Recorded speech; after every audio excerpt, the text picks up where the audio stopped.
আল্লাহ সুবহানাহু ওয়া তাআলা বলছেন, আল্লাহ তাআলা বলছেন গোদাগাড়ির মানুষ তোমরা শোনো, দিনে পাপ করো রাতে পাপ করো, যত পাপ করো, শুধু দায়িত্ব তোমার কি, আমার আল্লাহ আছে, আমাকে ধরতে পারলে বেশ ভালো দিয়া দিবে, আবার চাইলে তিনি ক্ষমা করতে পারেন, আমি আশাবাদী আল্লাহ আমাকে ক্ষমা করবে। এভাবে যদি চাইতে পারেন আল্লাহ তাআলা বলছেন যে ওই পাপকে আমি ক্ষমা করে দেব, আমি কারোর উপরে পরোয়া করি না। কথা কি বুঝতে পারছি আমি? আচ্ছা, একই হাদিসে আল্লাহ সুবহানাহু ওয়া তাআলা বলেন, ও আমার বান্দারা তোমরা শোনো, তোমরা পাপ করতে করতে জমিন থেকে আসমান পর্যন্ত ভরিয়ে দিয়েছো, তখনও যদি তুমি এটা মনে করো আমার প্রতিপালক তিনি আমাকে শাস্তি দিতে পারেন, তিনি আমাকে ক্ষমা করতে পারেন, এইভাবে তোমরা যদি চাও, আমি আল্লাহ তাআলা তোমার এক আসমান পরিমাণ পাপকে সব নেকি দ্বারা পরিপূর্ণতা দান করব। কথা মনে হয় বোঝাতে পারছি না আপনাদের? এক, দিনে রাতে পাপ করলে আল্লাহ কি বলছে, আমি তোমাদের সমস্ত পাপকে ক্ষমা করে দেব। দুই, দিনে রাতের কি, একেবারে পাপ করতে করতে করতে করতে পাহাড় জ্বলতে জ্বলতে কত বড় পাহাড় হয়েছে, আসমান পর্যন্ত। এত বড় পাহাড় পৃথিবীতে নাই। আসমান পর্যন্ত খালি পাপ আর পাপ, পাপ আর পাপ। আল্লাহ তাআলা বলছেন তুমি যদি আমার উপরে বিশ্বাস রাখো আর আমার কাছ থেকে ক্ষমা চাও, আমি তোমার সমস্ত পাপকে ক্ষমা করে দেব। একই হাদিসে আল্লাহ সুবহানাহু ওয়া তাআলা বলেন, বললাম যে এমন একটা হাদিস আপনাকে আমাকে বাঁচতে সাহায্য করবে, আশার বাণী এই হাদিসের মধ্যে রয়েছে। আল্লাহ সুবহানাহু ওয়া তাআলা বলেন, ও আমার বান্দারা শোনো, শুধু এক আসমান নয়, তুমি পাপ করতে করতে গোটা পৃথিবী পাপে পরিপূর্ণ করে দিয়েছো। গোদাগাড়ি নয়, রাজশাহী নয়, বাংলাদেশ নয়, ইন্ডিয়া নয়, পাকিস্তান নয়, গোটা পৃথিবী খালি পাপ আর পাপ, পাপ আর পাপ, পাপ আর পাপ। তোমরা যদি তখনও আমার কাছে চাও, আমি আল্লাহ তাআলা তোমার সব পাপ ক্ষমা করে দেব, তবে তোমার পাপের মধ্যে যদি শিরক না থাকে। এটা হাদিস, হাদিসে কুদসি, সরাসরি আল্লাহ তাআলার বাক্য। আমি একেবারে হুবহু নকল করে আজকে আপনাদেরকে শোনালাম। তাহলে মোট কথা কি দাঁড়ালো, যতই পাপ করেন না কেন আল্লাহ তাআলা সমস্ত পাপ ক্ষমা করে দিবেন। যদি শিরক থাকে তো ভাগ্য খারাপ আছে। শিরক এটা এমন একটা পাপ, এটা এমন একটা ডেঞ্জারাস জিনিস, রাসূলুল্লাহ সাল্লাল্লাহু আলাইহি সাল্লাম নয়, একেবারে আদম আলাইহিস সালাম থেকে শুরু করে যতজন নবী রাসূল আল্লাহর জমিনে এসেছে সবারই মৌলিক দাওয়াত ছিল এক আল্লাহর ইবাদত করতে হবে, তার সাথে কাউকে পার্টনার বানানো যাবে না, আর তার সাথে কাউকে পার্টনার বানানো না হচ্ছে শিরক। কথা বুঝতে পারছেন? তাহলে শিরকের সংজ্ঞা কি? আল্লাহ তাআলা যা পারেন, আল্লাহ তাআলার যা সিফাত, আল্লাহ তাআলার যা বৈশিষ্ট্য, আল্লাহ তাআলার যে উলুহিয়াত, আল্লাহ তাআলার যে রুবুবিয়াত, এইগুলা অন্য কোন মানুষ, অন্য কোন বস্তু, অন্য কোন কিছুর মধ্যে রয়েছে, এটাকে কেউ ভাবলে, এই অনুযায়ী চললে সে ব্যক্তি শিরক করলো, সে ব্যক্তি শিরক করলো। লুকমান হাকিম আমরা সবাই জানি নামটা, তার ছোট্ট কলিজার টুকরা সন্তানদেরকে বলছেন, ইয়া বুনাইয়া, ও আমার কলিজার টুকরা, লা তুশরিক বিল্লাহ, খবরদার তোমরা আল্লাহর সাথে শিরক করো না। ইন্না শিরকা লাযুলমুন আযীম, শিরক হচ্ছে সবচেয়ে বড় গুনাহ। এখন কুইজ একটা, আল্লাহর জমিনে যত পাপ আছে সবচেয়ে বড় পাপ কি বলেন তো? কথা বোঝা গেল? সবচেয়ে বড় পাপ কি? শিরক। আর আগের হাদিসে বুঝলাম আল্লাহর জমিনে যত পাপ আছে যদি পাপ আমরা করি আল্লাহ ক্ষমা করে দেবে, তবে শিরকের পাপ আল্লাহ ক্ষমা করবে না। কি করা যাবে? এর কি কোনো ব্যবস্থা আছে? ওটা শেষের দিকে বলবো। এবার আসেন, লুকমান হাকিম তার ছেলেকে বলছে, বেটা ছোট্ট কলিজার টুকরা, আব্বু জান ও আমার আম্মি জান, তোমাদেরকে বলি শোনো, তুমি আল্লাহর জমিনে যা খুশি করো, যেভাবে চলছো চলো, কিন্তু বেটা ও আমার কলিজার টুকরা মেয়ে, খবরদার তুমি আল্লাহর সাথে শিরক করো না, শিরক হচ্ছে সবচেয়ে বড় গুনাহ। লুকমান হাকিম তার ছেলেকে বোঝাচ্ছেন, আল্লাহ তাআলা আমাদেরকে বুঝালেন, আর আমাদের দায়িত্ব হচ্ছে আমাদের ছোট্ট ছোট কলিজার টুকরা সন্তানকে বলতে হবে, বেটা যদি জীবন দিতে হয় তো খাম্বাতে ফুল দিয়া চলবে না। কথা বুঝেন? জীবন চলে যাওয়া যা, শহীদ মিনারে গিয়ে ফুল দিয়ে দেওয়া যাবে না, এটা শিরক।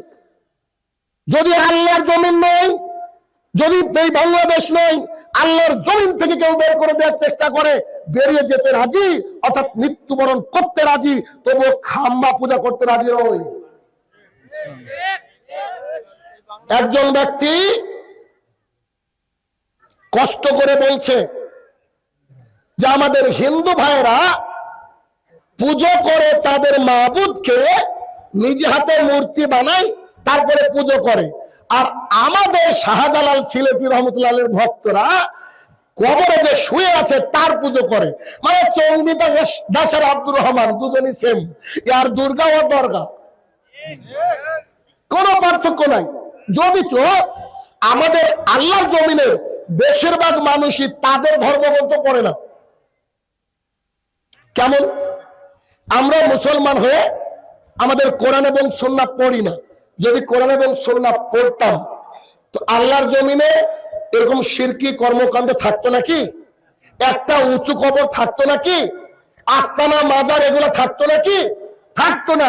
ঠিক তেমনও আমাদের যদি হিন্দু ভাইয়েরা, হিন্দু মায়েরা, সনাতন ধর্মাবলম্বী ভাই এবং বোনেরা, তারা যদি তাদের ধর্মগ্রন্থ পড়তো তো তারাও আল্লাহর জমিনে শিরক করতো না, পুজো করতো না। যেমন আমরা মাজারে গিয়ে সেজদা করলে শিরক হয়, তারাও পুজোর সামনে গিয়ে নমস্কার করলে শিরক হয়। যে দলিল আমাদের যে শিরক হয় এটা তো দলিল না দিলেও চলবে, আপনি আমি জানি। তবে তাদের দলিল কি? তাদের দলিল হচ্ছে এইটা, একজন ঠাকুর সাহেব পুজো করছে, তো পুজো করার সময় বলছে ওম, উনি মন্ত্র পাঠ করছেন, अंधकार मापा विशंति असंभूति उपास्ते एकाम्बम नाम देवता नास्ते नास्ते नहीं निकिंचन उनार मंत्र এটা ঠিক যেমন আপনার আমার আশহাদু আল্লা ইলাহা ইল্লাল্লাহ এই বাক্য বলি, ওয়া আন্না মুহাম্মাদার রাসূলুল্লাহ এই বাক্য বলি, ঠিক তাদেরও মন্ত্র। মন্ত্রের অর্থ কি? সেখানে বলা হচ্ছে अंधकार मापा विशंति, ওই সব লোক আরো বেশি অন্ধকারের দিকে যায়। অসম্ভূতি, যারা নিজে হাতে বানায়, উপাস্তে তারপরে পুজো করে। মন্ত্রের মধ্যে বলছে যে যারা নিজে হাতে বানিয়ে পুজো করে তারা হচ্ছে অন্ধকারের দিকে যায়। এরপরে দেখেন বাক্যটা, কেননা একাম বোম্বা একজন, ঈশ্বর একজন, দেবতা নাস্তে দ্বিতীয় নাই, নিহিমি কিঞ্চন একটুকু নাই। ভগবান কজন? আচ্ছা, মন্ত্র পাঠ করলাম আমি, এরকম প্রচুর মন্ত্র জানি, সারা রাত মন্ত্র দিয়ে ওয়াজ করতে পারবো। তো এখন বিষয় হচ্ছে আমরা একটু হাসলাম কেন? আরে তাদের অর্থ তারা বুঝে না, ঠিক না? হাসি আসলো। এবার দেখেন তো এই যে আপনার আমার ইমাম সাহেব আল্লাহু আকবার সূরা ফাতিহা তেলাওয়াত করছে, তো মনে হচ্ছে যে মিশনার আভাসী বা শেখ সুদেশ, কি সুন্দর তেলাওয়াত করলো, সবাই আমিন বললো। এরপরে বলছে ইয়া আইয়ুহাল্লাযীনা আমানু ইন্নামাল খামরু ওয়াল মাইসিরু ওয়াল আনসাবু ওয়াল আযলামু রিজসুম মিন আমালি শাইতান ফাজতানিবু লাআল্লাকুম তুফলিহুন। মসজিদ থেকে সালাত আদায় করে বেরিয়ে এসে ওই মুদিখানার দোকানে গিয়ে বলছে যে কই একটা জর্দা দিয়ে পান দাও। কি বলে না এদেশের কি জর্দা বিখ্যাত? হাকিমপুরি। আমার তো মনে হয় হাকিমপুরি বাদ দেখে না, আপনার জর্দা মনে বেশি বিখ্যাত। আচ্ছা, মানিক করে, বাপরে বাপ, আরে মানিক। তো যাই হোক, এই মানিক হোক আর হাকিমপুরি হোক, পায়খানা তো পায়খানাই, শুকনো কি আর কাঁচা কি, পায়খানা তো পায়খানা। আল্লাহ তাআলার সামনে আমাদের মৌলভী সাহেব এখন ভিতরে বলে আসলো কি, আল্লাহ তাআলা বলছেন নিশ্চয়ই পানবিড়ি, জর্দাগুল, সিগারেট, ভাগ্য নির্ণায়ক স্বর, লটারি, মূর্তি পূজা, এগুলো হচ্ছে রিজসুম, এগুলো হচ্ছে নাপাক, এগুলো হচ্ছে শয়তানের কাজ, এগুলা তোমরা করো না। সূরা মাইদা 6 নম্বর 5, 8 নম্বর 90, 91। আপনার আমার হুজুর এটা ভিতরে পড়লো, বাইরে এসে কি করলো, জর্দা দিয়ে পান খাচ্ছে। তার মানে বোঝা গেল যে আমার হুজুর যা পড়েছে তার অর্থ বুঝেনি, হিন্দু ধর্মের পণ্ডিত যা বুঝেছে সে অর্থ বুঝেনি। তাহলে হিসাব অনুযায়ী চণ্ডীদাসও যা, আব্দুর রহমানও তাই। কথা বুঝছেন তোমার? আচ্ছা, এবার দেখেন একজন হিন্দু ভাই সে দরগাতে যাচ্ছে, তাকে বলা হচ্ছে কোথায় যাচ্ছ? তো দরগায়। কেন? ওখানে আমাদের মা রয়েছে, বাবা রয়েছে, দেবদেবী, ওখানে গিয়ে আমরা পুজো করি। আর আমাদের এখানকার লোককে বলছি কোথায় যাচ্ছেন, তো বলছে ফুরফুরা, সরসিনা, তারপরে ওই যে শাহজালাল সিলেটি রহমতুল্লাহ আলাইহির মাজার, এরকম জায়গায় যাই। উনি যাচ্ছেন দরগায় আর ইনি যাচ্ছেন মাজারে। শুধু নামটা একটু পার্থক্য, শুধুমাত্র মানে সুদ আর ইন্টারেস্ট, বুঝলেন? দুটোই এক। অথচ চণ্ডীদাস আর আব্দুর রহমান এদের দুজনেরই রাসূলুল্লাহ সাল্লাল্লাহু আলাইহি ওয়াসাল্লামকে মেনে নেওয়া উচিত ছিল। কেমন কথা? ইসলাম ধর্ম বলছে আশহাদু আল্লা ইলাহা ইল্লাল্লাহ ওয়া আন্না মুহাম্মাদার রাসূলুল্লাহ, আল্লাহ ছাড়া কোনো হক মাবুদ নেই, মুহাম্মদ সাল্লাল্লাহু আলাইহি ওয়াসাল্লাম তার প্রেরিত বান্দা এবং রাসূল। আল্লাহ সুবহানাহু ওয়া তাআলা কোরআনুল কারীমের মধ্যে বলছেন মা আতাকুমুর রাসূলু ফাখুযুহু, তোমাকে রাসূল যা দিয়েছে তা গ্রহণ করো, ওয়া মা নাহাকুম আনহু ফান্তাহু, রাসূল যার থেকে দূরে থাকতে বলেছে তার থেকে দূরে থাকো। এটা আমার ধর্মগ্রন্থ বলছে, তাই না? হিন্দু ধর্মের পুরাণ রয়েছে 18 খানা। কখানা? 18 খানা পুরাণের মধ্যে একটা পুরাণের নাম হচ্ছে ভবিষ্য পুরাণ। কি নাম? ভবিষ্য পুরাণ 3 নম্বর খণ্ড, 3 নম্বর অধ্যায়, 3 নম্বর অনুচ্ছেদ, 5 এবং 6 নম্বর মন্ত্র, 3 5 এবং 6 নম্বর মন্ত্র। ভবিষ্য পুরাণ 18 খান পুরাণের মধ্যে একটা পুরাণ নাম হচ্ছে ভবিষ্য পুরাণ। তো ওইখানে বলা হচ্ছে, আরে আমি ভাবি যে তারা কি পড়ে না এগুলা, তারা এগুলো পড়ার দরকার, কেউ পড়ে না। ঠিক আমরাও অনেক মুসলমান কোরআন পড়া জানি না, অনেক মুসলমান হাদিসকে তোয়াক্কাই করি না। আসলে ভাই প্রায় তো বেশিরভাগই তো, বেশিরভাগ না, বেশিরভাগ মানুষ আমরা কোরআন পড়া জানি না। আর যারা কোরআন পড়া জানি, যতটুকু জানি তার আবার উল্টো ব্যবহার করি। কেননা আল্লাহ তাআলা কোরআনের ব্যাপারে বলছেন, আমি যদি এই কোরআনকে পাহাড়ের উপরে নাজিল করতাম, পাহাড় ভেঙে চৌচির হয়ে যেত। আমরা কত বড় ডাকাত, কোরআন আমাদের বুকে আছে, তারপর আমরা অন্যায়ের সাথে প্রতিদিন লিপ্ত। কথা বুঝে আসছে? বুঝছেন না আমার কথা? আমি কেটে কেটে কথা বলি কেন? আপনাকে বুঝাতে পারলে তবে আমার সার্থকতা। আচ্ছা, তো কি বলা হচ্ছে? ভবিষ্য পুরাণ 3 নম্বর খণ্ড, 3 নম্বর অনুচ্ছেদ আর 5 এবং 6 নম্বর মন্ত্র। এখানে কি বলা হচ্ছে? একেবারে স্পষ্ট, রাসূলুল্লাহ সাল্লাল্লাহু আলাইহি ওয়াসাল্লামের নাম নিয়ে যদি মন্ত্র থাকে তাহলে তো আমাদের ভাই এবং বোনদের উচিত মেনে নেওয়া। কথা বুঝেননি? আমি যদি কোরআন দিয়ে বলি তাহলে তো আমাদের গ্রন্থ মানুষ মনে করে, অথচ কোরআনটা সমগ্র মানব জাতির জন্য।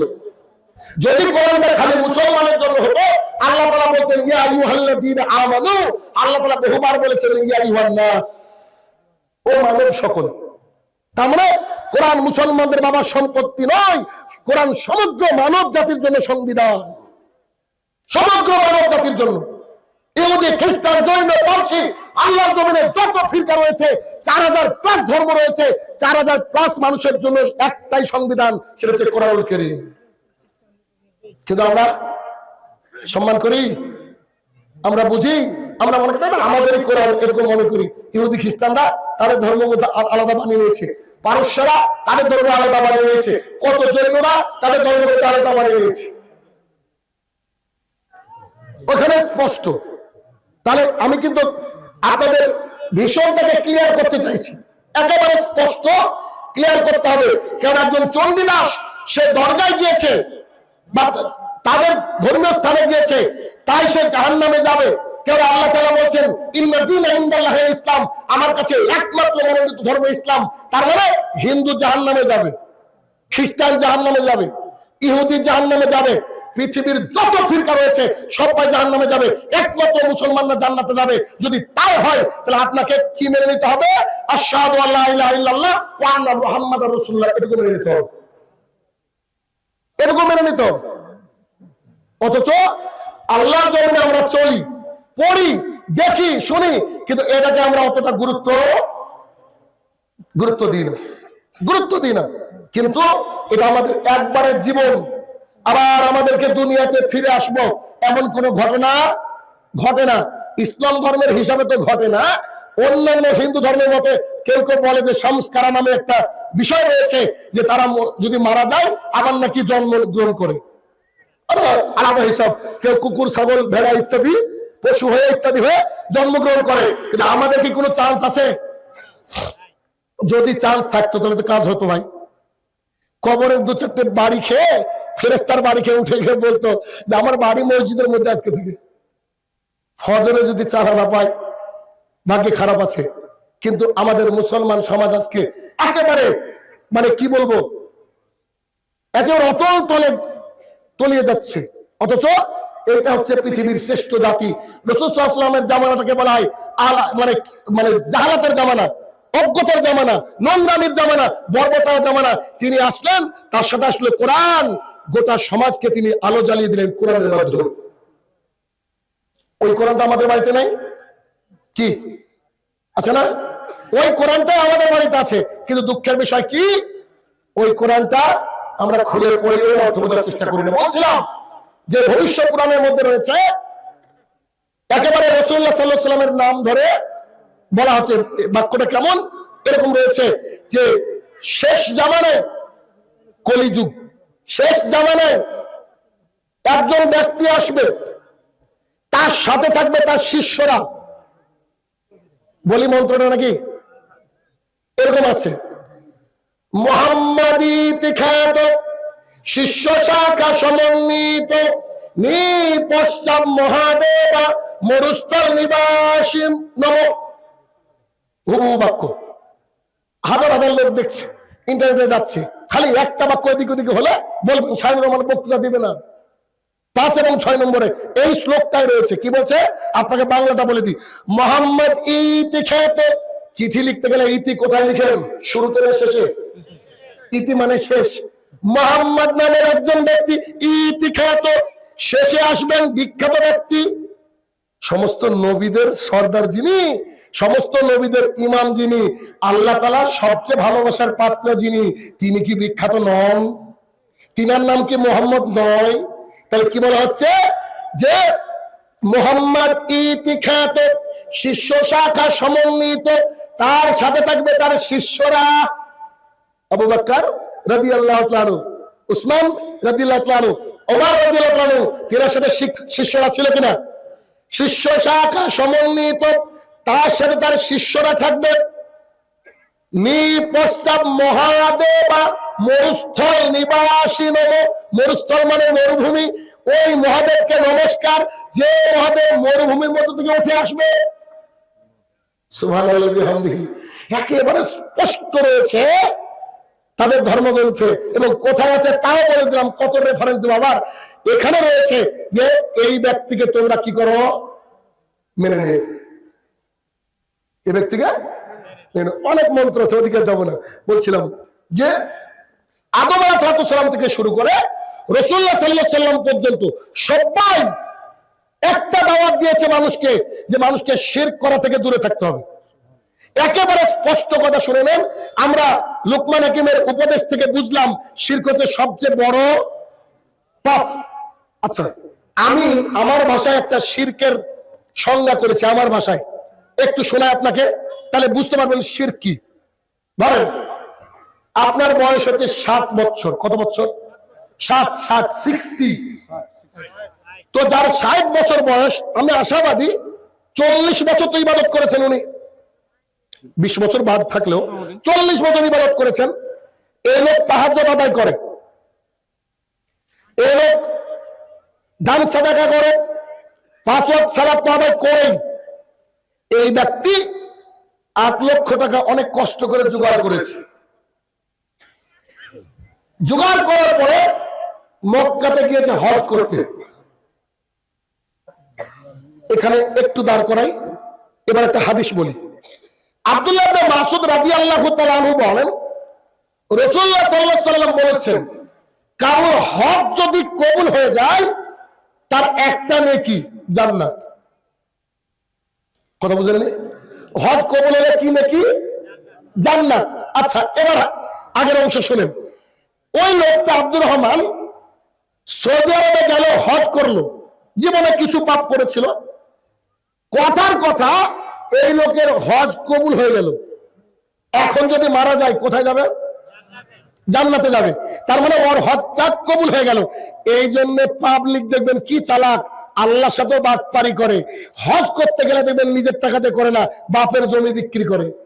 মানে ওর ইনকামের প্রতি ওরই ভরসা নাই। বেশিরভাগ মানুষ দেখবেন হজ করতে গেলে জমি বেচে। আরে আল্লাহর সাথে কি করে বাটপারি করতে হয়? কেন? ও মনে করে যে টাকার মধ্যে বিক্রি করার টাকাও আছে, মানুষকে ঠকানোর টাকা আছে।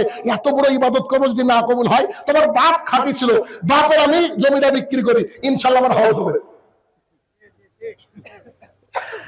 অন্তরের মালিক আল্লাহ তাআলা, তিনি সব জানেন, সব জানেন।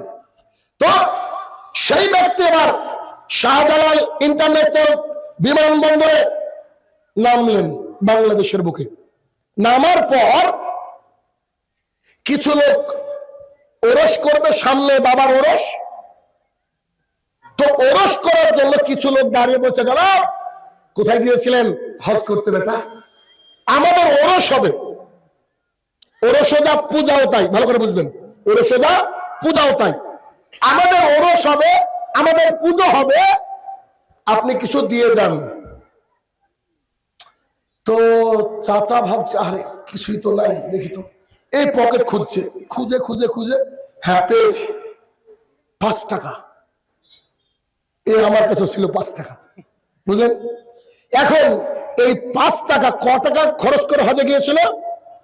8 লাখ 7 লাখ, 7 লাখ ধরেন, 7 লাখ খরচ করে হজে গিয়েছিল। বলছে, বেটা আমার কাছে তো কোনো টাকা পয়সা নেই, তো তোমরা পুজোর চাঁদা চাইছো, ওরসের চাঁদা চাইছো, এই নাও। তো তাদের হাতে ছিল আংটি, থাকে না? তো টাকাটা দিয়েছে, আংটির উপরে পড়েছে, আওয়াজ হয় না? এই 7 লাখ টাকা নষ্ট। কথা বুঝতে পারেন না? আমার টাকাটা যখনই দিয়েছে টক করে আওয়াজ হয়েছে, 7 লাখ টাকা নষ্ট। ওর এখন ব্ল্যাঙ্ক, কোনো নেকি নাই। এখন ও চণ্ডীদাস, ওকে আবার বলতে হবে আশহাদু আল্লা ইলাহা ইল্লাল্লাহ ওয়া আন্না মুহাম্মাদার রাসূলুল্লাহ। যত হজ করে নেকি কামিয়েছিল, 40 বছর ইবাদত করে যে নেকি কামিয়েছিল, এই 5 টাকা দেওয়ার কারণে তার সব নেকি বাতিল। এর নাম হচ্ছে শিরক। কথা কি বুঝতে পেরেছি? এই জন্য রাসূল সাল্লাল্লাহু আলাইহি ওয়াসাল্লাম বলেছে, তোমাকে যদি কেউ তাজা পুড়িয়ে মেরে ফেলে, গলাটাকে জবাই করে ফেলে দেয়, তারপরে তোমাকে শিরক করতে হবে না। আল্লাহর জমিনে তুমি শহীদ হয়ে যাও, কিন্তু শিরক করা যাবে না।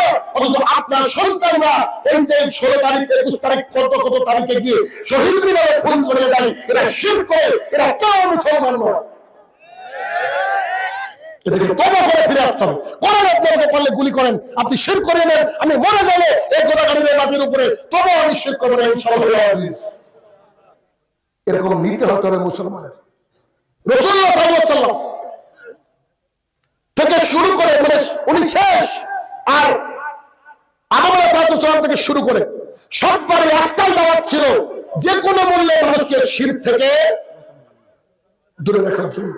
বলেছি, আপনি আল্লাহর জমিনে যত পাপ আছে করেন, তবে আমাকে করতে বলছিলাম, করে ফেলেছেন, ক্ষমা পাবেন। শিরক এত বড় অন্যায়, ক্ষমা হবে না। একটা উদাহরণ দিই না আমি, খারাপ লাগে, তারপর আপনাকে বলছি। এখানে কোন পুরুষ আছেন, কোন পুরুষ বাড়িতে গিয়ে দেখছেন আপনার স্ত্রীর সাথে অন্য একজন পুরুষ মেলামেশা করছে, ওকে ছেড়ে দিবেন? কোন পুরুষ আছেন গো? আছেন? আমি যদি দেখি, আমি জবাই করব। এখন আপনারা কি করবেন বলেন? ও কথা কি বলতে নাকি, তাই না? কেন কি কারণে? আমি মোহরানা দিয়েছি মাত্র 5,002 টাকা। শাড়ি কিনে দিই, নাইটি কিনে দিই, চুড়িদার কিনে দিই, আর 3 বেলা একটু ভাত খেতে দিই, এটুকুর কারণে আমার স্ত্রীর সাথে অন্য কেউ যদি শয় বা খারাপ দৃশ্য থাকে আমি সহ্য করতে পারছি না।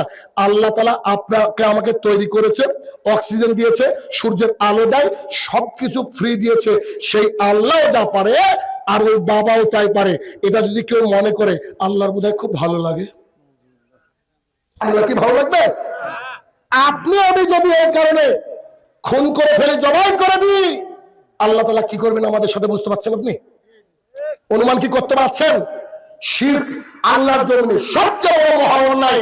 কারণ এই যে একটা গল্প রয়েছে, যদিচ এটা অনেকে হাদিস বলেছে, অনেকে বলেছে হাদিসের মধ্যে ত্রুটি রয়েছে, হাদিস হিসাবে ধরিয়েন না, আপনাকে উদাহরণ দেওয়ার জন্য আমি বলছি, একটু উদাহরণটা বোঝার চেষ্টা করেন। উদাহরণটা কি?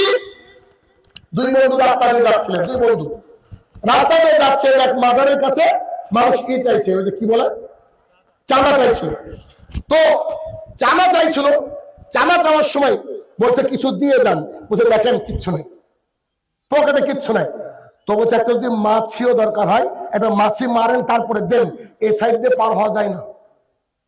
সে লোক দেখলে যদি না দিয়ে যায় মেরে ফেলতে পারে, একটা মাছি মেরে দান করলো। রাসূল সাল্লাল্লাহু আলাইহি ওয়াসাল্লাম বলছে এই লোক জাহান্নামে গেল। এই দৃশ্য দেখছে তার অপর বন্ধু, অপর বন্ধুকে বলা হচ্ছে তুমি কিছু দিবা নাকি তোমাকে সাইজ করব? তো সে বলছে তাহলে মেরে ফেলেন। আরে তো তার মতো মাছি দান করো, বলছে আমি মাছি দান করব না, আমি আল্লাহর জন্য আমি বাঁচি, আল্লাহ তাআলার ইবাদত করার জন্য নিজেকে এগ্রিমেন্ট করে নিয়েছি, আমি আর কারোকে মাবুদ বলে স্বীকার করতে পারি না, অ্যাসোসিয়েট উইথ পার্টনার এটা করতে পারি না, অতএব আমি দিব না। তখন তাকে সঙ্গে সঙ্গে জবাই করে দেওয়া হলো। ওইখানে রাসূলুল্লাহ সাল্লাল্লাহু আলাইহি ওয়াসাল্লাম বলেন এই লোক জান্নাতে চলে গেল। বুঝতে পারেননি? তাহলে শিরকের জন্য যদি আপনি আল্লাহর জমিনে লড়াই করেন, লড়াই করতে করতে মৃত্যুবরণ করেন, তাহলে তো জান্নাত, সেটাই তো সবচেয়ে ভালো। তারপরে আর কিছু আছে কি? হয় জান্নাত নয় জাহান্নাম। যদি জান্নাত হয়ে যায় তো আলহামদুলিল্লাহ, আর কিছু দরকার নাই। তাহলে শিরক কি আমি কি গোদাগাড়ির লোককে বোঝাতে পেরেছি? আশা করেছি যে সংজ্ঞাটা আপনাকে আমি বললাম ওটা বুঝতে পেরেছেন। আরেকটা সংজ্ঞা দিই, আপনার মোবাইলের মধ্যে অনেক ডকুমেন্টস আছে, আমার মোবাইলে হয়তো 30,000 বই আছে, কিতাব আছে, সবারই মোবাইলে সবকিছু থাকে। ছোট্ট কলিজার টুকরা বাচ্চাটা মোবাইলটা নিয়ে খেলতে খেলতে ফরম্যাট নামক একটা অপশন এসেছে, ফরম্যাটে গিয়ে বলছে আব্বু কি একটা এসেছে বুঝতে পারছি না। আব্বু বলছে যে কি আসছে, বলছে ইয়েস আর নো। তো আব্বু বলছে আচ্ছা ইয়েস মারো। মোবাইলে কিছু থাকবে? ডিলিট যদি হয় একটা জিনিস, দুটো জিনিস, একটা ফোল্ডার হতে পারে, একটা ফাইল হতে পারে। আর ফরম্যাট হলে কি হবে বলেন তো? যেদিন দোকান থেকে মোবাইল কিনেছিলেন যা ছিল ওইখানে তখন তাই। আবার আপনাকে সবারই নাম্বার খুঁজতে হবে, আবার কত ভিডিও ডকুমেন্ট ছিল, আবার কত কিছু সব খুঁজতে হবে। ঠিক তেমনি কোন ব্যক্তি যদি আল্লাহর জমিনে শিরক করে, তার আগের যা ছিল সবগুলা বাতিল। বুঝতে পারছেন কি কত বড়? অথচ এই শিরক নরমাল ভাবে হচ্ছে। শাহজালাল সিলেটি রহমতুল্লাহ আলাইহির মাজারে গিয়েছিলাম, গোপনে ভিডিও করেছিলাম। আমাদের ভুল ছিল একটা, যে আমরা যদি সেই দিন মানে মাস্ক পরে নিতাম সুবিধা হতো। আমরা তো ভাইরাল মানুষ, বুঝেন না, মানুষ চিনে। আমি কত বুঝতে পারিনি, খুব গোপনে ভিডিও করতে করতে আমার একটা ভাইকে দিলাম, তুই ভিডিওটা কর। চট করে দেখছি, থাক টুপির নামটা নাই বলি, তো এক ভাই এসে আমাকে দেখে বুঝতে পারছে যে আমরা ভিডিও করছি, তো আমাকে বলছে শেখ উপরে আরো কিছু দেখার আছে, চলেন আপনাকে নিয়ে যাই। বুঝতে পেরেছি তো ঘিরছে, অবস্থা খারাপ। চট করে ড্রাইভারকে ফোন করে বললাম তুই গাড়ি স্টার্ট দে, আমাদের হয়ে গেছে। ওখান থেকে পালিয়ে আসে, মানে আমরা বাঁচছি না, এত মানুষ তারা জড়ো করে ফেলেছে ওই সময়ের মধ্যে। তারপরে এসে বাংলাদেশে কিছু প্রোগ্রাম ছিল সেরে ইন্ডিয়াতে যাওয়ার পরে এবার একেবারে হাড়ে ভেঙে দিয়েছি। কে মাজারে কোথায় শিরক হয়, কেমন করে শিরক হয়? মাজারের বাইরে ভিখারি বসে আছে, যদি শাহজালালের এত ক্ষমতা থেকে ভিখারি কেন বসে? এইসব কথাগুলোকে অ্যাড করেছি, দিয়ে দিয়েছি। সিলেট থেকে ফোন করে বলছে বাংলাদেশে আর আসবে না, আমরা প্রত্যেক বছর যাবো, তোর বাবার ক্ষমতা থাকলে কিছু করিস। আরে তুই না, তোর বাবা যে বাবা শুয়ে আছে তাকে সব বলছি। কেন? আল্লাহর জমিনে যদি কোটা আল্লাহর বান্দা গোটা চীন মিলে কোন মানুষের একটা লোম বাঁকা করতে চায়, তাহলে অতটুকুই করতে পারবে যতটুকু তাকদীরে লেখা আছে, তার উপরে কেউ কিছু করতে পারবে না। অতএব কাউকে দেখে ভয় করার তো প্রয়োজন নেই। ধর্মের ব্যাপারে রাসূলুল্লাহ সাল্লাল্লাহু আলাইহি ওয়াসাল্লাম শুধুমাত্র শিরকের বিরুদ্ধে দাওয়াত দিয়েছিলেন। যদি তো মক্কার মুশরিকরা, বর্তমান জামানার ইহুদি খ্রিস্টান, বর্তমান জামানার আপনার ওই হিন্দুরা সবাই কিন্তু রুবুবিয়াতকে স্বীকার করে। রুবুবিয়াত কি বুঝেন? আকাশকে তৈরি করেছে, আবু জেহেল বলতো আল্লাহ, চণ্ডীদাসও বলে আল্লাহ, কিন্তু বলে বিষ্ণু, মহেশ্বর, মানে নামটা একটু আলাদা। কিন্তু তাদের সাথে আমাদের পার্থক্য কোথায় বলেন তো? আমাদের যাবতীয় ইবাদত আল্লাহর জন্য, আর তাদের যাবতীয় ইবাদত মূর্তির জন্য। আবু জেহেলকে বলা হতো এ আকাশকে তৈরি করেছে, সে বলতো আল্লাহ। জমিনের মালিককে, সে বলতো আল্লাহ। তাহলে তুমি লাত, মানাত, ওজ্জা, হবল এদের পুজো করো কেন?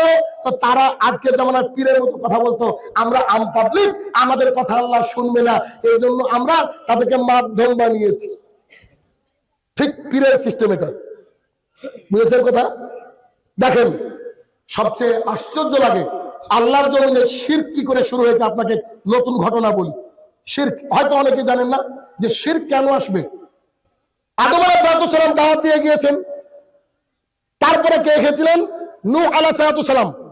প্রত্যেক জামানায় কিছু কিছু বিখ্যাত ব্যক্তিত্ব থাকে, থাকে না? যেমন কিছুদিন আগ পর্যন্ত বিন বাজ রহমতুল্লাহ আলাইহি, নাসিরউদ্দিন আলবানী রহমতুল্লাহ আলাইহি, এনারা এক একটা মানে কি genius person in the world, তাই না? এই যে আপনাদের জাহান্নামের মাদ্রাসা, আরে এনারা বিখ্যাত ব্যক্তিত্ব, তাই না? প্রত্যেক যুগে যুগে কেউ না কেউ থাকে। যদি এখন মনে করেন যে এখন কারা মোটামুটি আমাদের বাংলা ভাষাভাষীর মধ্যে অনেকের নাম নিয়ে যায়, শেখ মতিউর রহমান মাদানী হাফিজাহুল্লাহ, আমাদের আব্দুর রাজ্জাক বিন ইউসুফ হাফিজাহুল্লাহ, আমাদের আসাদুল্লাহ গালিব হাফিজাহুল্লাহ, এরকম করে মানে শহীদুল্লাহ খান মাদানী হাফিজাহুল্লাহ, এরকম আছে তো বিখ্যাত মানুষ, আছে না?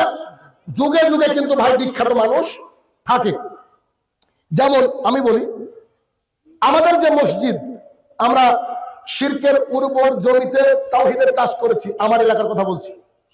আমার এলাকায় 2012 সালের পূর্বে আমিন জোরে বলতে হয়, এটা কেউ জানতো না। বুঝতে পেরেছেন কোথা থেকে? আমরা ধর্মীয় বিষয় নিয়ে কোনো চর্চা ছিল না। দাওয়াতের কাজ শুরু করেছি আমরা, আমাদের প্রত্যেককে মসজিদ থেকে ধাক্কা মেরে বের করে দেওয়া হয়েছে। আমাদের ওখানে পরে লেখা হয়েছে সুন্নি হানাফি জামে মসজিদ। আমি আর্ট করতে পারতাম ছোটবেলা থেকে, আমার খুব ভালো খেয়াল পড়ে। আমি ওই মসজিদের উপরে উঠে ছোটবেলায় লিখেছিলাম সরকার পড়া জুম্মা মসজিদ, আমার হাতে লেখা ছিল। সেটাকে আবার দাওয়াতের ফলে ওরা আমাকে মসজিদ থেকে বের করে লিখেছে সরকার পড়া সুন্নি হানাফিয়া জামে মসজিদ। মানে আমাদের চান্স নাই, আমাদের চান্স নাই। তো প্রত্যেক যুগে কিছু কিছু ভালো মানুষ থাকে। নূহ আলাইহিস সালামের জামানায় 5 জন বিখ্যাত ব্যক্তি ছিল, 5 জন বিখ্যাত ব্যক্তি যাদের ইবাদত স্মরণ করার মতো। আমি আমার মাঝে একটু কথা বলতে চেয়েছিলাম এরকম করে। আমাদের যে মসজিদ রাবিয়া হাসান জামে মসজিদ, ইসরা লাইব্রেরি দ্বারা পরিচালিত, তো এই মসজিদে মাসে আমার একটা খুতবা থাকে। তো পাবলিক আমাকে বলে আমি নাকি ওদের জন্য স্টেবিলাইজার বুঝেন? বিদ্যুতের যখন লো ভোল্ট হয়, ভোল্টেজ বাড়ানোর জন্য এক ধরনের ইউপিএস বা কিছু আপনাদের দেশে কি বলে জানি না, আইপিএস নাকি। তো আমাকে আমার মসজিদের মানুষ মনে করে আমি হচ্ছে ইমান বাড়ানোর মেশিন। কথা বুঝলেন? একবার খুতবা দিলে মানুষের 1.5 মাস 3 মাস ফজর কাজা হয় না। আমার ব্যাপারে মানুষ মনে করে আমাদের ওই মসজিদে যখন ফজরের লোকজনের টাল বাহানা চলছে, টুক করে বলে কালকে খুতবা কোথায়, তমক জায়গায়, তা আপনি এখানে আসেন, আপনার জায়গায় আমি যাচ্ছি। বুঝলেন না? এরকম। তো নূহ আলাইহিস সালামের জামানায় 5 জন ছিল বিখ্যাত ব্যক্তিত্ব, সত্যি ইমানদার, তাহাজ্জুদ গুজারি মানুষ। কথার কথা বুঝানোর জন্য বললাম। তারা কারা? আদ, সোয়া, ইয়াউক, ইয়াগুস, নসর, এই 5 জন ছিল বিখ্যাত ব্যক্তিত্ব। তারা কালের পরিক্রমায় মালাকুল মউত আসলো, আল্লাহর কাছে তারা চলে গেল।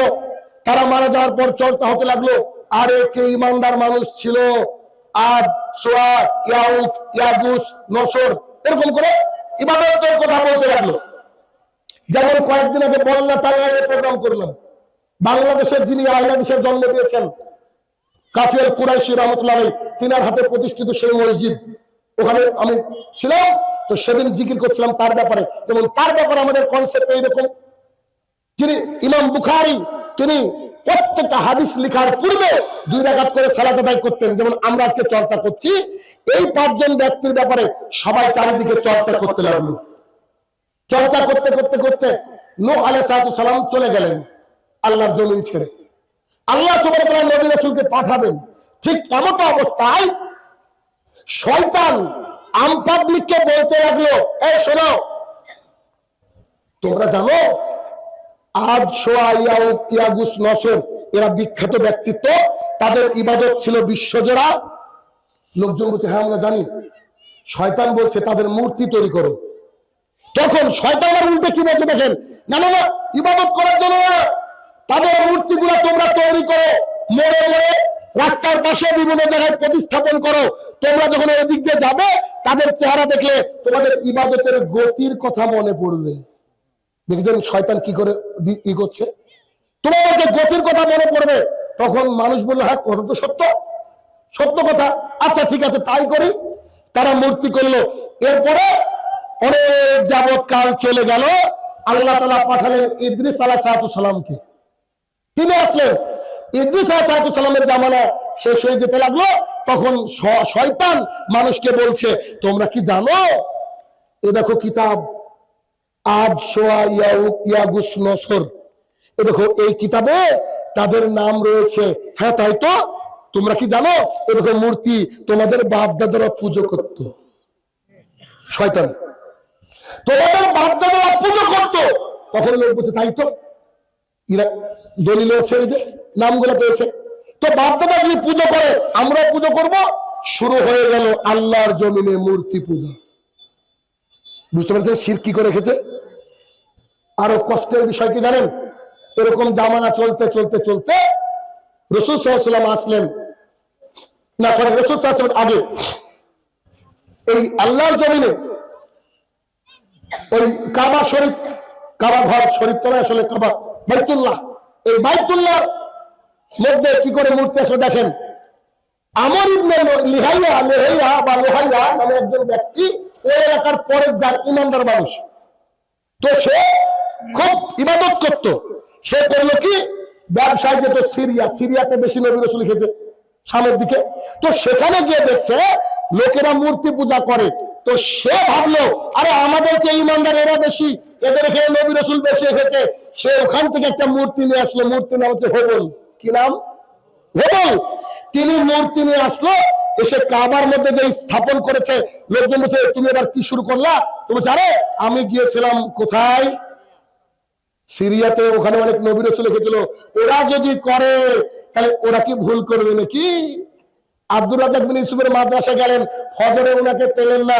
আপনি যদি বাড়িতে গিয়ে মনে করেন যে উনি যখন ফজরে উঠে না আমারও মা, কি হবে? কি এই জন্য ইসলাম না সৌদি আরব দেখে, না আরবি দেখে, না কিছু দেখে, ইসলাম দেখে কোরআন আর সুন্নাহ। তখন আমর ইবনে লিহাইয়া করলো কি, রাত্রিবেলায় ঘুমিয়ে আছে আর শয়তান তাকে স্বপ্ন দেখালো। শয়তান বলছে আমার, জি বলেন, তুমি জেদ্দায় চলে যাও, জেদ্দায় যাওয়ার পরে দেখবা জেদ্দার অনেক জায়গায় মাটি খুঁড়ো, মাটি খোঁড়ার পর দেখবা পর 5টা মূর্তি, তুমি তো হবলকে নিয়ে এসেছো, ওদেরকে নিয়ে এসো। ও চলে গেল। শয়তানের ধোঁকা কি করে দেখেন, সব ইবলিসের কাজ। ও চলে গেল, কোদাল দিয়ে খুঁড়ে দেখছে আদ শোয়া ইয়াগুস নসর। আরে স্বপ্ন দেখেছো, ভাবছে আমার কাছে ওই আসছে বোধহয়। ওগুলাকে নিয়ে কাবার মধ্যে ঢোকালো। এদিকে 5 জনের মূর্তি আর একটা সিরা থেকে আনলো, মূর্তির সংখ্যা 6। রাসূল সাল্লাল্লাহু আলাইহি ওয়াসাল্লাম জন্মগ্রহণ করতে করতে 360। কথা বুঝাতে পারছি? তার মানে আমাদের হিন্দু ভাইরা যে মূর্তির পূজা করে, ও আমাদের কাছ থেকে ধার করা, এইসব তো তাই বলছে। বুঝতে পারেননি? ওই আদ শোয়া ইয়াগুস নসর এদের থেকেই তো হয়েছে সিলসিলা। তার মানে এইভাবে আল্লাহর জমিনে কি হলো, শিরক প্রতিষ্ঠা পেয়ে গেল। তখন আল্লাহ সুবহানাহু ওয়া তাআলা যুগে যুগে নবী রাসূলদেরকে পাঠাতে থেকেছেন। সর্বশেষ মুহাম্মদ সাল্লাল্লাহু আলাইহি ওয়াসাল্লামকে পাঠালেন। রাসূল সাল্লাল্লাহু আলাইহি ওয়াসাল্লামের সাকসেসফুল দিন কোনটা ছিল? যখন হাতে একটা ছড়ি নিয়ে অকুল জাল হক ওয়াজাকাল বাতিল ইন্নাল বাতিলা কানা যাহুকা বলছিলেন, আর মূর্তিকে মারছিলেন, আর মূর্তিগুলোকে ভেঙে চুরমার করে দিচ্ছিলেন। ওই দিনটা হচ্ছে ইসলামের বিজয় দিবস। তাহলে শিরক থেকে কি করতে হবে? দূরে থাকতে হবে। আগুনে যদি পুড়িয়ে ফেলার জন্য কেউ প্রস্তুতি গ্রহণ করে আর একদিকে শিরক করায়, তাহলে কি করতে হবে বলেন তো? জি, আগুনে পুড়তে হবে স্বেচ্ছায়, কিন্তু শিরক করা যাবে না। আচ্ছা, এবার আমাদের সমাজে যে প্রচলিত শিরক গুলা রয়েছে, তার মধ্যে অন্যতম শিরক হচ্ছে ডাক্তার ভালো তাই আমার মেয়ে বেঁচে গেল। বলে না, দারুণ ডাক্তার পেয়েছিলাম গো ইন্ডিয়াতে, চেন্নাই গিয়ে, তো খুব ভালো ডাক্তার, আমাকে বাঁচিয়ে দিচ্ছে। আস্তাগফিরুল্লাহ। ডাক্তারের বাবার ক্ষমতা আছে কাউকে বাঁচানোর? তাহলে আমাদের বিশ্বনীয়তা, ভাগ্যের পরিবর্তনকারী কে? আল্লাহ তাআলা। কত শেফা দেনে वाला আল্লাহ সুবহানাহু ওয়া তাআলা, রোগ দেনে वाला আল্লাহ সুবহানাহু ওয়া তাআলা। তাহলে আল্লাহর জমিনে শিরক হচ্ছে কি? যে শিরক হচ্ছে করলে ইবাদত নষ্ট হয়ে যাবে। তার এক, আল্লাহ যা পারে ঠিক তো যা আল্লাহ পারে অন্য কিছু তাই পারে, তার নাম হচ্ছে শিরক। কেমন কেমন? এক হুজুরের কাছে গিয়েছেন, বলছে অষ্টাধাতুর আংটি পরেন, আপনার ভাগ্য পরিবর্তন হবে। ভাগ্য পরিবর্তন মালিককে। এই জন্য আপনি দোয়া পড়েন না, ইয়া মুকাল্লিবাল কুলুব সাব্বিত কালবি আলা দীনিক, হে অন্তর পরিবর্তনকারী, তুমি আমার স্টিয়ারিংটা ঠিক রাখো। ঠিক না? আমাদের জীবনের স্টিয়ারিংটা ঠিক রাখো। তো কেউ যদি আংটি পরে, কোন তাগা ঝুলাই, আবার ওই কি মাদুলি ঝুলাই, এগুলো কি? শিরক। আপনি একবার আমার আগের বক্তৃতা একটু খেয়াল করেন, আর এখন ভাবেন, একটা লোক তাবিজ দিল, তাবিজ দেওয়ার সাথে সাথে কি হলো? ফরমাট যে 2-4 রাকাত নামাজ পড়েছিল ও শেষ, সব শেষ। অথচ তাবিজ বেচে হুজুররা, তাবিজ বেচে হুজুররা। ওই জন্য বুখারীর হাদিস, হুজুর দিয়ে জাহান্নাম উদ্বোধন হবে। বুঝলেন?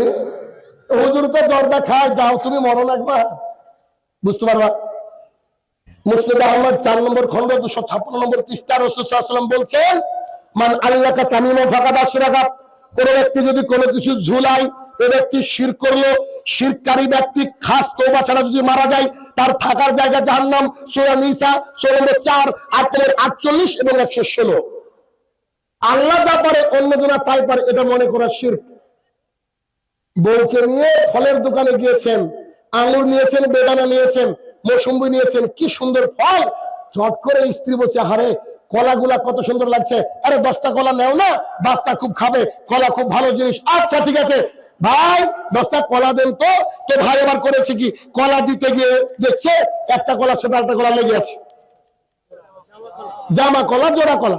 তো যে দিয়েছে স্ত্রী খেপে গিয়েছে, স্বামী বুঝতে পারেনি, স্ত্রী খেপে গিয়েছে, এই ভাই কি দিলেন? তো কি জানেন না, জোড়া কলা। স্বামী বলছে, কেন কি হয় গো? কেন কেন বোন কি হয়? দোকানদারও জানে না। তো কি হয়, তুমি কি শুনোনি জোড়া কলা খেলে জোড়া বাচ্চা হয়? আল্লাহ একটা বাচ্চা দিতে পারে, কলা ডবল বাচ্চা দিতে পারে। আস্তাগফিরুল্লাহ ওয়া আতুবু ইলাইহি। তাহলে যেমন তাবিজ আপনার ভাগ্য পরিবর্তন করতে পারে না, ঠিক তেমনি একটা কলা কি ভাগ্য পরিবর্তন করতে পারে না, সন্তান দিতে পারে না। তাই আমি এভাবে বলি, গোড়াগাড়ি গরুর বাছুর হয়, গরুর বাছুর, মুরগির বাচ্চা, ছাগলের বাচ্চা দেখেছেন, কুকুরের হয় না? পৃথিবীর কোন কুকুরকে কখনো দেখেছেন নাকি মাজারে গিয়ে বলছে, বাবা আমার সন্তান নেই, সন্তান দেয়? অথচ কুকুরের সন্তানের চোটে রাস্তায় চলাই মুশকিল। তার মানে বোঝা যাচ্ছে আল্লাহ তাআলা কেন কোরআনে এই বাক্যটা বলেছে, বালহুম আদাল, তোরা কুকুরের চেয়ে নিস, তোরা পশুর চেয়ে নিস, আমরা হচ্ছে পশুর চেয়ে নিস, যারা আমাদের সন্তান চাওয়ার জন্য বাবার কাছে চলে যায়। অথচ সন্তান দেওয়ার মালিক কে? আল্লাহ সুবহানাহু ওয়া তাআলা। বৃষ্টি দেওয়ার মালিক কে? আল্লাহ সুবহানাহু ওয়া তাআলা। আরে দূর গেলে কি গজে চড়ে গেছে, তাই ফসল ভালো হয়েছে। যাও খবরে, যাও খবরে, তুমি বুঝতে পারবা কাকে বলে। রাস্তা দিয়ে একজন মানুষ গতিতে গাড়ি চালিয়ে যাচ্ছে, রাস্তাতে বিড়াল, তো বিড়াল দেখে থেমে গিয়েছে, বিড়ালটা পার হচ্ছে। আমি বললাম, ভাই কি ব্যাপার? সামনে দিয়ে বিড়াল গেলে অমঙ্গল হয়। আমি বললাম যে তোর জন্য বিড়াল টেনশনে, ও ভাবছে আমার উপর দিয়ে গায়ে চালিয়ে দিবে, তাই ও দৌড়াচ্ছে, ও জানের ভয়ে দৌড়াচ্ছে, আর এ আবার বসে শিরক করছে। বুঝা গেল? তাহলে কি সোজা কথা, একেবারে ইজি। আল্লাহ যা পারে অন্য কেউ তাই পারে, এর নাম হচ্ছে শিরক, এর নাম হচ্ছে শিরক। তাহলে এবার বলেন তো, আল্লাহ তাআলা কোরআনুল কারীমের মধ্যে বলছেন কুল ইন্না সলাতি ওয়া নুসুকি, আর জানেন আপনার, বলো আমার সালাত, আমার সিয়াম, আমার হজ, আমার যাকাত সব কার জন্য? তা আপনার যদি সবই আল্লাহর জন্য হয়, বাড়ির সময়, বাড়ির থেকে বেরোনোর সময় দোয়া কি বলেন তো? বলো আব্বু, তুমি বলো, বেটা বলো, বাড়ির সময়, বাড়ির থেকে বেরোনোর দোয়া কি? বিসমিল্লাহি বিসমিল্লাহি তাওয়াক্কালতু লা হাওলা ওয়ালা কুওয়াতা ইল্লা বিল্লাহ, তাই না? আপনারা আমরা সবাই পড়ি তো, সবাই পড়ার পরে ফেসবুকে স্ট্যাটাস মারেন যে দোয়া করেন আমার জন্য। এর মানে আমি বুঝতে পারি না। আল্লাহর কাছে তো দোয়া করে বেরালেন, আবার ফেসবুকে লিখছেন আমার আজকে অমুক জায়গায় সফর, একটু দোয়া করেন। তার মানে কি আল্লাহ পুরো কি তাওয়াক্কুল থাকলো? আমি বক্তাদেরকে দেখি গো, আজকে অমুক জায়গায় সফর, দোয়া করেন, কিচ্ছু না ভাই, সব অ্যাডভার্টাইজমেন্ট, সব অ্যাডভার্টাইজমেন্ট, নিচে নাম্বার দেওয়া থাকে, মানে যদি তো দরকার হয় জল ছাড় তো প্লিজ কন্ট্যাক্ট দিস নাম্বার, মানে ওটা বলতে পারে না, মানুষ বলে এটা। আমি এটুকু পছন্দ করি না। আজকে দেখেন কত শত লোক, ওদিকে মেয়েদের প্যান্ডেল, বিশাল বড় প্যান্ডেল, এখন পিছ থেকে ছবি তুলেছে, এদিক থেকে ছবি তুলেছে, ওদিক থেকে ছবি তুলেছে, মানুষকে দেখাচ্ছে, ওরে শাইনুর রহমান বক্তব্য দিচ্ছে, লাখ লাখ মানুষ, হাজার হাজার মানুষ, এটাও রিয়া, এটাও শিরক, এটাও পাপ। কি কথা বুঝেন না? আমার ভালো করে বুঝতে হবে, কেন আমরা যে কথাগুলো বলছি কার জন্য? আল্লাহর জন্য। আল্লাহর জন্য কথা বলতে এসে আমি মানুষকে দেখাচ্ছি, এটা এটা কি? এখন তো বললাম যে আমাদের সমস্ত ইবাদত কার জন্য হবে? আল্লাহ তাআলার জন্য। তাহলে এর চেয়ে পাপ, টিয়া পাখির মাধ্যমে ভাগ্য জানা পাপ। গণকের কাছে গিয়ে ভাগ্য জানছে মানুষ, বলছে আমার আগামী বছর চাকরি পাবো কিনা দেখেন তো, যদি ও দেখতে পেত তো গণককারী করতো নাকি? ও তো কোটিপতি হয়ে বসে দেখতো। একেবারে সোজা কথা। আচ্ছা, মজার ঘটনা, আমি যদি কোনো ঘটনা বলি না, এটা না বললে মজা লাগবে না, মানে আমার শান্তি হবে না ভেতরে। একটু দেখেন, এক মানে অনেক বয়স্ক মানুষ, আমাদের এই ভাইয়ের চেয়ে বয়স্ক, আমি এই প্রধান বক্তা আছি, তো একজন বক্তার বক্তৃতা চলছে, তা আমার কাছে এসে কথা বলছে, থাকে না অনেকে যাই কথা বলতে ইন্ডিয়াতে, তো উনি আমাকে বলছে একটা ঘটনা শিখাবো আপনাকে, আমি কিতাবে পড়েছি, দলিল নাই এমনি কিতাবে পড়েছি, এই ঘটনা আপনি পারলে জাল ছাই বলিয়েন। আমি বলেন, আমার কাছে খুব ভালো লেগেছে ঘটনাটা, শুনেন। এক পীর ছিল, পীর, তো তার কাছে একটা নতুন ছেলে গিয়ে বলছে আপনার তো ব্যবসার রমরমা চলে, তা আমাকে একটু পীরের অনুমতি দেন না, ভাগ নিতে ভালো লাগে না, মানে গোটা গোটা দরকার। তো পীর ওকে বলছে 6 মাস আমার কাছে থাকবি, বিবি বাচ্চার নাম পর্যন্ত নিয়ে যাবে না, এই হুজরার মধ্যে থাকবি, এখানে খাবি, এখানে থাকবি, আমি যা বলবো তাই শুনবি, আমার খেদমত করবি, তাহলে তুই 6 মাস পর পীর। ঠিক আছে। অনেক মানুষ কিন্তু বউ বাচ্চা ছেড়ে থাকতে পারে না, অনেকে আবার সৌদি আরবে গিয়ে বাচ্চা ইনস্টল করে দিয়ে চলে গেছে সৌদি আরব, ওখান থেকে ফোন করে বলছে জামাইকে কি দিবা ভাবছো, মানে বাচ্চা 16 বছর বয়সে গেছে, বিয়ে দিচ্ছে।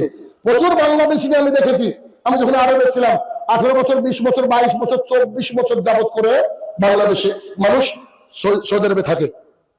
একজন ভাই আমাকে বলেছিল, ভাই তুমি জানো তোমার জন্মের 2 বছর আগে আমি এসেছি সৌদি আরব, আমার জন্মের 2 বছর আগে। তা আমি তাকে বলেছিলাম যে ভাই সত্যি করে বলেন বউ কি আপনার আছে?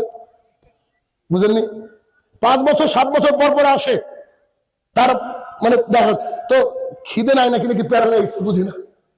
আরে ভাই গত মাসের 13 তারিখে এসেছি, ওদিকে মেয়ে কাঁদছে, বউ কাঁদছে, বলছে আল্লাহ তুমি করলা কি, বাংলাদেশে তুই এবার যাওয়া শিখাচ্ছে, আর গেলে আমাদেরকে নিয়ে যেতে হবে, মানে থাকে তো একটা ব্যাপার। ছেলে মেয়ে মানে সবাই শুকিয়ে ধরেন 3 কেজি করে ওজন কমে গিয়েছে, এরকম অবস্থা। আমি বলছি তুমি একটু অপেক্ষা করো, সামনে 18 তারিখ যাচ্ছে, এই সময়টা মনে হচ্ছে যেন বছর পার হচ্ছে না। তো পীরের কাছে যে মুরিদ এসেছে নতুন, ও পীর হওয়ার জন্য 1.5 মাস পর হুজুরকে একদিন পাটা টিপেছে ভালো করে, হুজুর একটা রাত খালি রাতে রাতে যাব, আমার ছেলে মেয়েকে একটু দেখবো, ফজরের পরে পরে উপস্থিত হবো আপনার এখানে, আপনার হাত পা ধরছি, 6 মাসের মধ্যে একটা রাত খালি আমাকে ছাড়েন। হুজুর দেখছে যে না তো না ছোট বান্দা পীর সাহেব, তো কিসে যাবে রাত্রে? ওই যে আপনার ঘোড়াটা, আরে ওটা অসুস্থ ঘোড়া, না ওটা দেন না যায়। তো কি করবে, ঘোড়াটা নিয়েছে, যেতে যেতে যেতে যেতে অসুস্থ ঘোড়া 2 থেকে 3 মাইল পর ঘোড়াটা মরে গিয়েছে। কি করবে এত রাত? পাশের বাড়ির একজন ভাইকে বলেছে, ভাই একটা কোদাল হবে কি, দরকার আছে। একটা কোদাল নিয়ে রাস্তার পাশে একটা কবর খুঁড়েছে, খুঁড়ে ঘোড়াটাকে কবরে দিয়েছে। রাতে রাতে একটা ছাউনি মোটামুটি করে নিয়ে, পরনে যে পোশাক থাকে না ওরা দিয়ে ছাউনি করে, সকালবেলায় উঠে বলছে অমুক বাবার মা যান। এবার লোকজন বিশ্বাস করেছে, কেন বলেন তো? এক রাতে কবর, কোন কবর ছিল না, কোন পীর বাবা ছিল না, নিশ্চয়ই আল্লাহর ওলি। মানুষ ভিড় করেছে, মানুষ ভিড় করেছে। এরকম করে 1 সপ্তাহ 2 সপ্তাহ যাওয়ার পরে আগের পীর সাহেবের মাথায় হাত। লোকজনের কি রোগ সুগার হয় না? আমার কাছে আসে না, এক লোককে ধরে বলছে, আচ্ছা কি ব্যাপার গো, লোকজনের অবস্থা কি? ও বলছে যে আপনার কাছে কি করতে আসবে, নতুন একটা পীর সাহেব বসেছে অমুক জায়গায় গোদাগাড়ির মোড়ে, ওখানে যান, গিয়ে দেখেন যে কি অবস্থা, পানি পড়ে দিলেই কাজ হয়। আরে পীর সাহেব বলছে যে দেখি আমার চেয়ে বড় পীর কে আছে। ও করেছে কি, পীর সাহেব এসেছে, মুখে মাস্ক টাক্স লাগিয়ে এসেছে, এসে দেখছে যে হ্যাঁ ওর শিষ্য, দেবার ব্যবসা। ও ভাবছে এখন তো ব্যবসা নষ্ট করা যাবে না, সন্ধ্যা লাগুক। সন্ধ্যা লাগলে বাবা রুগী দেখে না, সন্ধ্যা লেগেছে, লোকজন চলে গিয়েছে। এবার গিয়ে বুঝলেন এইভাবে গলা ধরেছে, এই তুই যে বললি তোর বউকে দেখবি 1 রাতের জন্য, তুই এখানে কার মাজার নিয়ে বসলি, এরা কার কবর, কোন সার কবর বল। তখন বলছে, হুজুর আল্লাহর কসম করে বলছি এটা কারোর কবর না, আপনি যে ঘোড়াটা দিয়েছিলেন ওই ঘোড়াটাকে এখানে পুঁতে দিয়েছি, ঘোড়া সাহার কবর।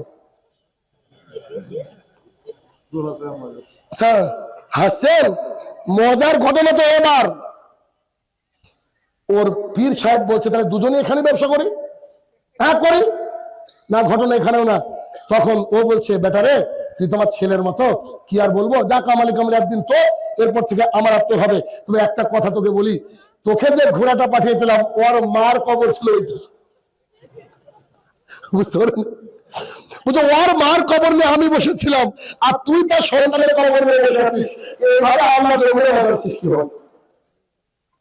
যদি এইভাবে আল্লাহর জমিনে মাজার সৃষ্টি না হতো, ওই যে হাসান হোসেন বলে না মারা গিয়েছে কোথায়, হোসেন রাদিয়াল্লাহু আনহু কারবালায়, তো ইরাকে মারা গিয়েছে, বাংলাদেশে কেন মহরম পালিত হয়?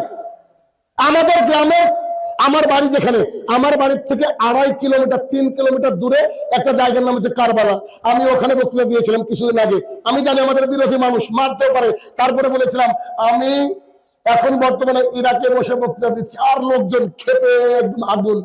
আমি বললাম যদি ইরাকি না হবে তাহলে কারবালা কেন? বলেন মাটি কোথেকে পেল? কথা বোঝা যাচ্ছে? তার মানে এই কথার অর্থ আল্লাহর জমিনে যতগুলা মাজার আছে সবগুলা বাটপারি, একটা মাজার মাজার না। এই কথা জানি আমার উপরে ভারী পড়বে, বাট আই ডোন্ট কেয়ার। আমি এটাকে কেয়ার করি না। কেন? আল্লাহর জমিন থেকে যে কোনো মূল্যে শিরককে তুলবো। আসার আগে নদিয়াতে প্রোগ্রাম করতে গিয়ে দেখলাম আমার পিছনে একটা মাজার, খুব গরম করে সেদিন বলে রেখেছিলাম, হাজার হাজার লোকের মধ্যে বলেছিলাম যে আপনার কেমন ইমানদার, এটা মাজারটা থাকে কেন, এই মাজারকে তুলতে হবে। তারপরে যাওয়ার পরে বলছে আর কোনোদিন আসবেন আপনি। আমি না যাই, দাওয়াত তো দিয়ে এসেছি, তোরা গ্রহণ কর না কর, আল্লাহ তাআলা বলছে তোমার কাজ শুধু মানুষকে পৌঁছে দেওয়া। হেদায়েতের মালিক কে? আল্লাহ সুবহানাহু ওয়া তাআলা। তাহলে আমি মোট কথা আপনাদেরকে বোঝাতে চাইলাম যে শিরক কি, বুঝতে পেরেছেন? ক্লিয়ার? আচ্ছা, শিরক করলে কি হয়? সব আমল শেষ। এবার কেউ শিরক করে ফেলেছেন, কেউ তাবিজ পড়ে ফেলেছেন, মাজারে টাকা দিয়ে দিয়েছেন, আল্লাহ ছাড়া অন্য জনের কাছে মানত করেছেন, বা আপনার ছেলের নাম রেখেছেন রাজ্জাক, এটাও শিরক। রাজ্জাক কার নাম? কারোর নাম রাজ্জাক বলা যাবে না, বলতে হবে আব্দুর রাজ্জাক, রাজ্জাকের গোলাম তাই বলতে হবে। কথা বুঝা আসে কিনা? এটা আজিম, গাউসুল আজম, সরি গাউসুল আজম মানে কি জানেন? আজকে বলে দিই যে কত বড় ভয়ঙ্কর কথা আমরা বলি, মনে যেটা কোনো ব্যাপার নয়। ওরা কি বলে, বিপদে পড়লে বলে ইয়া গাউসুল আজম। গাউসুল আজম মানে হচ্ছে উত্তম সাহায্যকারী। আস্তাগফিরুল্লাহ ওয়া আতুবু ইলাইহি। উত্তম সাহায্যকারী কে? আল্লাহ সুবহানাহু ওয়া তাআলা। উত্তম সাহায্যকারী আছে আল্লাহ সুবহানাহু ওয়া তাআলা। আর তারা এই কথা বলে, তারা বিপদে পড়লে বলে ইয়া আলী, আস্তাগফিরুল্লাহ, ইয়া আলী বলে ডাকা যাবে? কোন মৃত মানুষকে ডাকা যাবে না। আরে ইয়া আলী তো ডাকা যাবে না, ইয়া রাসূল বললে পাপ হবে, শিরক হবে। ডাকতে হবে কাকে? ঘাড়ের রগ আছে, ঘাড়ের রগ, এই রগের চেয়ে নিকটে আল্লাহ থাকে। কত টেনশন কি আপনি বলেন না? আপনি একটু তাহাজ্জুদ করে আল্লাহকে বলেন না, যা বলবেন ইনশাআল্লাহ আল্লাহ আপনার তাই কবুল করবে, যদি ওটা আপনার মধ্যে করে যাওয়ার কিছু থাকে। তাহলে সন্তান চাইতে হবে কার কাছে? রিজিক চাইতে হবে কার কাছে? ইবাদত হবে কার জন্য? মাজারে গিয়ে কেউ যদি জবাই করে সেই গোশত খাওয়া যাবে কি না? অতএব এ হচ্ছে গেল শিরক। ইবাদতের মধ্যে শিরক হয়। একটা হাদিস বললে বুঝে যাবেন ইবাদতের মধ্যে কেমন শিরক হয়। রাসূলুল্লাহ সাল্লাল্লাহু আলাইহি ওয়াসাল্লাম বলেন, হাদিস মুসনাদ আহমদ, রাসূল সাল্লাল্লাহু আলাইহি ওয়াসাল্লাম বলেন, ওমান সাল্লা ইউরাই ফাকাদ আশরাকা, কোন ব্যক্তি যদি সালাত আদায় করে মানুষকে দেখানোর জন্য, এই ব্যক্তি শিরক করে। খালি জুমার দিনে যারা যায় শুকুর আলী, এরা সবাই আল্লাহকে না পারার লোককে দেখাতে যায়, এরা সবাই শিরক করে। রমজান মাস আসলে ইবাদতের গতি কি রে ভাই, মনে হবে যেন ওই ইমাম সাহেবকে বলবে সাইডে দাঁড়ান তো, এত তাড়াতাড়ি যাই। আর আবার ধপ ধরে পোশাক সুন্দর করে আল্লাহ নাজিল করলো এখন, আছে না নাই এরকম? তাহলে ইবাদত কার জন্য করতে হবে? আল্লাহ তাআলার জন্য। সালাত কার জন্য আদায় করতে হবে? আল্লাহ তাআলার জন্য। 2, ওমান সামা ইউরাই ফাকাদ আশরাকা, সিয়াম পালন করতে হবে। সিয়াম পালন করা যদি কারককে দেখানোর জন্য হয়, সেটা একটু শিরক করলো। আমি জানি গোটাগাড়ির মানুষ বুঝতে পারেনি এবার। আরে নামাজ না হয় অন্যজনকে দেখানোর জন্য হয়, সিয়াম আবার অন্যজনকে দেখানোর জন্য হয় নাকি? সেই তো ভোরে খায় আবার সন্ধ্যাবেলায় খায়, এ তো মানুষকে দেখানো হতে পারে না, তাই না? মনে হচ্ছে আপনাকে দেখাচ্ছি, দেখেন এদেরকে চিনতে পারেন কি?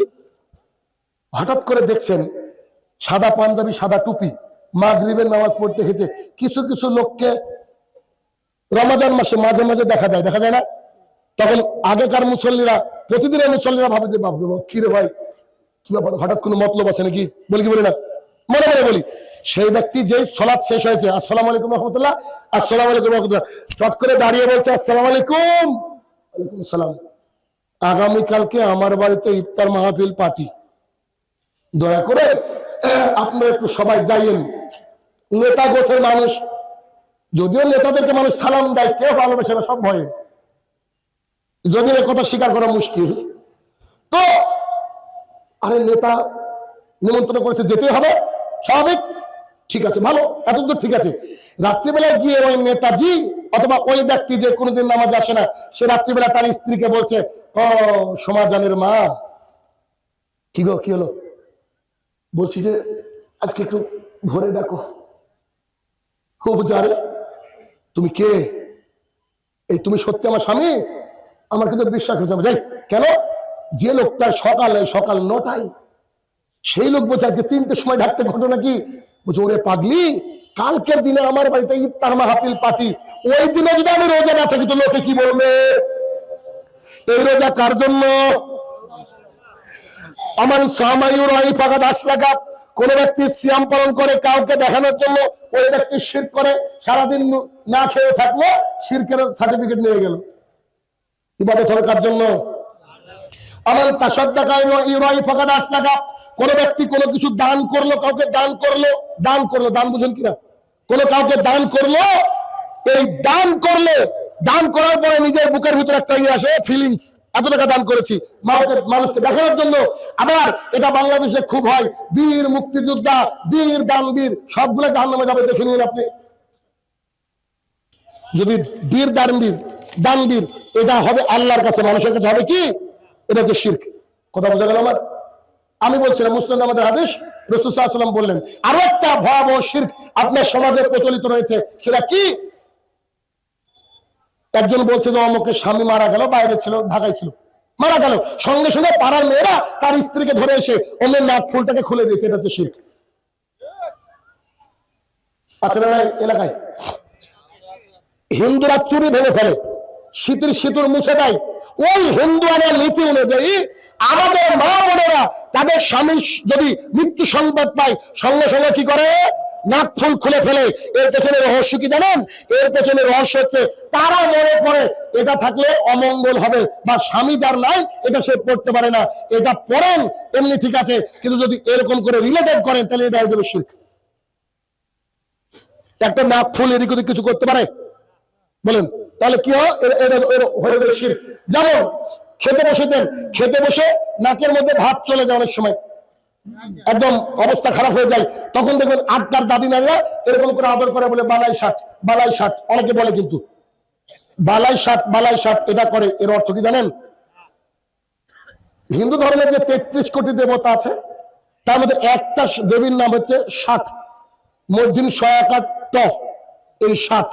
তখন বালাই ষাট মানে কি জানেন? হে দেবী ষাট, তুমি হচ্ছে একে সুস্থতা দান করো। আস্তাগফিরুল্লাহ। মানুষ জানে না তাই। ঠিক যেমন জানুয়ারি মাসের হ্যাপি নিউ ইয়ার পাঠায় না আপনার সন্তানরা, প্যাগানিজমদের মতে হ্যাপি নিউ ইয়ার মানে হচ্ছে বছরের শেষ দিন রোমানরা কি করত? জানুস নামে একটা দেবতার পুজো করত। জানুস মানে এইদিকে এক মুখ, এইদিকে এক মুখ, তার হাতে হচ্ছে চাবি। ও তারা বুঝতো যে ও ভবিষ্যতে দেখে, অতীতে দেখে, তাকে যদি খুশি করতে পারি তাহলে আমার সামনে বছর ভালো যাবে। তো তাকে হ্যাপি নিউ ইয়ার বলে করোনা দিয়েছিল। এবার করোনা কি 2019-এ হ্যাপি নিউ ইয়ার বলেছিলেন তো অনেকেই, তাই না? তো হ্যাপি নিউ ইয়ার আল্লাহ কি দিয়েছিল? Corona. Happy new year corona. তাহলে এগুলো হচ্ছে শিরক। এই গেল। এবার 2 নম্বর পয়েন্ট খুবই শর্ট, একেবারে শর্ট সময় আলোচনা করবো। এটা হচ্ছে বিদআত। বিদআত কি? রাসূলুল্লাহ সাল্লাল্লাহু আলাইহি সাল্লামকে যে আল্লাহ তাআলা যে বিধান দিয়ে পাঠিয়েছেন তিনি সবকিছুর তরিকা বলে দিয়েছেন। আল্লাহ রাসূল কি বলেছেন? সাল্লু কামা রাআইতুমুনি উসাল্লি, তোমরা সালাত আদায় করো ওইভাবে যেভাবে আমাকে দেখেছো। ভালো করে বুঝবেন। কিন্তু বড় বড় আলেম দেখেছি আমি, বিদআতি আলেম, তারা কি বলে জানেন? রাসূলের জামানায় তাই ছিল না, তাই বিদআত। আরে বেটা, তুইও রাসূলের জামানায় ছিলিনি, তুইও বিদআত। আরে কত বড় পাগল! বিদআত কি আপনাকে একটা দেখাই উদাহরণ। আচ্ছা, এই যে ফ্রেশ